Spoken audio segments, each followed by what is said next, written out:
Le dessin de montagne qui illustre Rendez-vous dans la forêt 4 n'est pas seulement là pour faire joli. Il représente aussi les difficultés que doit parfois surmonter Alain Audersey. L'auteur en raconte quelques-unes dans son livre, comme celle où il s'était rendu à Francfort pour y trouver un éditeur germanophone. Quand je suis arrivé là-bas, en fait, on m'a envoyé promener. On m'a dit, mais écoute, on a déjà assez de livres, on a déjà... Puis je suis revenu ici, puis j'avais plus d'espoir pour moi continuer. Puis j'espérais tellement que ce livre sorte. Puis je me rappelle, je suis parti dans la forêt. C'était 3 heures du matin, on voyait rien. Et ce qui était dingue, c'est que je sentais une paix. J'étais tout en haut de la colline là. Puis je voyais le village au loin, j'avais la paix en moi. Je sentais Dieu près de moi, qui m'entourait.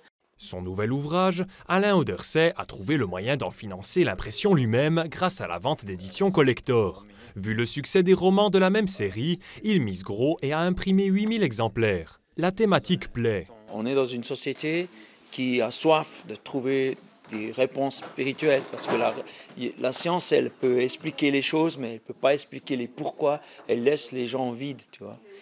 Donc, si la difficulté que j'ai eu à trouver un éditeur et tout ça, ça vient pas du fait de mon sujet, ça vient plutôt que, en fait, on est dans une période où ils cherchent rien de neuf, ils veulent simplement vendre ce qui se vend déjà. Pas de quoi décourager l'auteur qui compte sur lui-même et travaille sur plusieurs projets en même temps, des contes, des spectacles, un livre de science-fiction, un projet de film et en ce moment, un dessin animé. Le dessin animé, c'est vraiment du grande envergure. Je pense qu'on va devoir mettre sur pied un studio de dessin animé à Saint-Imier. Et puis, on a même quelqu'un de Walt Disney qui nous aide.